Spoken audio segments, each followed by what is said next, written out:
This is a glorious experience for our students because for them, most museum experiences are pretty meaningless. Standing behind a velvet rope while you listen to somebody else describe what they're seeing.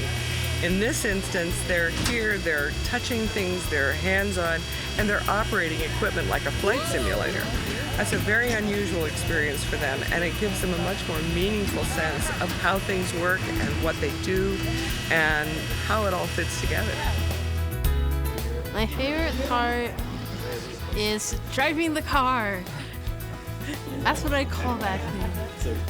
It's been really rewarding to be able to share the rover driving experience with these students and to show them a little bit about what exploration is all about and why we explore and give them an opportunity to see hands-on what it's like to do some exploration. It's been pretty exciting. We got certainly a bunch of young people enthused about motion and the idea of inertia, getting involved with a piece of equipment that actually does something and moves. It then motivates them to study this more. We don't often get to do this, so we're pretty happy to do this, really. It's just like a once-in-a-lifetime experience and an experience that I'll always remember, and I'll probably never get this chance again.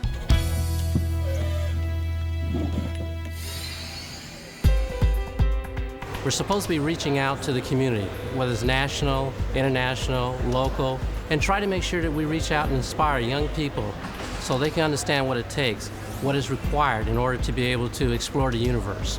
Travel Space Museum is the perfect organization to make that happen. They give hands-on opportunity for young people to see what it's like to deal with technology and science from all over the world. Once you sit inside the cockpit of a vehicle, see how the space toilet works, understand how moonwalks are taking place, it's absolutely fantastic. We got to keep stimulating these young people to understand hard work, perseverance, commitment, and that's what it's about. And it's a lot of fun, and we're trying to make sure they don't lose the fun.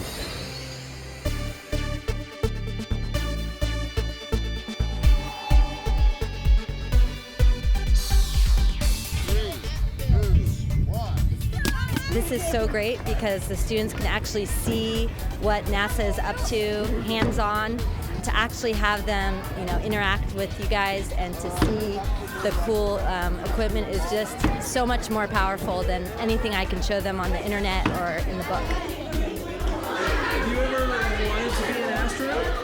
Yeah. So what's this experience been like? Awesome, it's been so cool. What's your favorite thing you've done today?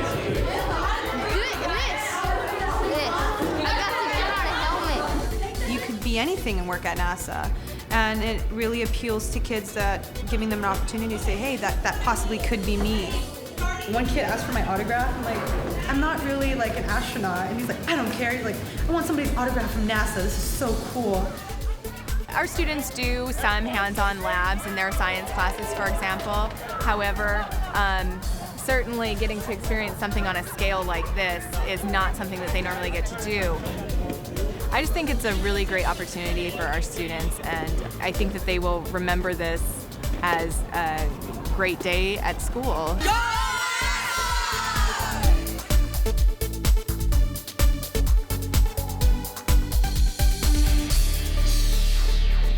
Most people want these Indians and blacks and Mexicans to be social workers. We want them to be scientists, economists, business people. We want them to contribute to the diversity of science, not because of their color, but because of their training.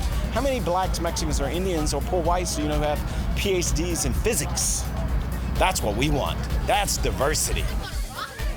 We tried on space suits, but not like the real one, like the one that you wear after you launched. And so yeah, that was cool. And now we're doing this, and that was really fun. I felt like I was about to fall. Stop laughing! And then I did that. It's like the satellite thing, and then like it tells us how they study Pluto and stuff, and how Pluto's like a dwarf planet and stuff like that. Everything that they're learning, that there is value in everything and that they could take it with them in the long term. I think this is a great opportunity for them to see and understand why these things are important. One day, one of them may be an astronaut or in charge of NASA, I don't know, but it all begins with a dream. NASA gets them to dream about where they can go, and that's great. What I see in their eyes when they're experience this is great awe. That's what, because they've seen it go up, they've seen it come down, somebody has spoken at them about it, but suddenly it is real. And so I see them looking at it, studying it, and going, oh, and what is this for? And they have so many questions. It's not enough to expose kids to something. They need to learn what is it. And if you're not teaching them, they're still having questions. So they want to learn, and they want to know, and they want hands-on experience, and they want to have fun doing it. And that's what the Traveling Space Museum is all about.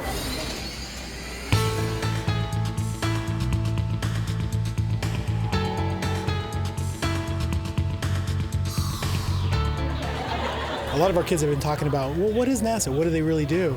So really, this is going to answer most of their questions. So they're about exploration, they're about innovation, but they're also about problem solving. My favorite part's been actually the space toilet. It's really interesting. The rovers, yes, the rovers. Those are really neat. Just how it could go anywhere and how it could jump over stuff. The NASA people are making it more interesting, like having more activities with it, and like they laugh with it, they talk with us. It makes school more interesting. Like the things that the teachers be teaching, they use these big old words and everything, but like with them, they sit there and like demonstrate it to you, so it makes it even cooler. It helped me, and it said if I learn more in mathematics, I can become make a robot or something. I like that they gave a chance for inspiration to kids. What Traveling Space Museum does is a concept that I call learning like an astronaut.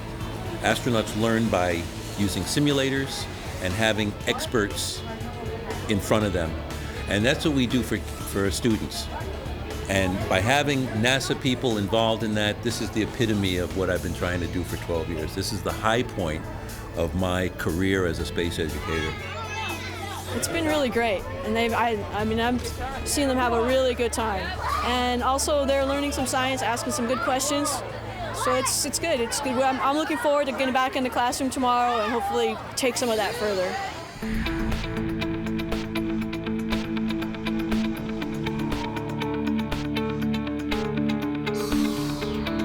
What you're doing here today is extremely important. The children are learning what they need to know for the future, because they are going to have to know what to do when they grow up.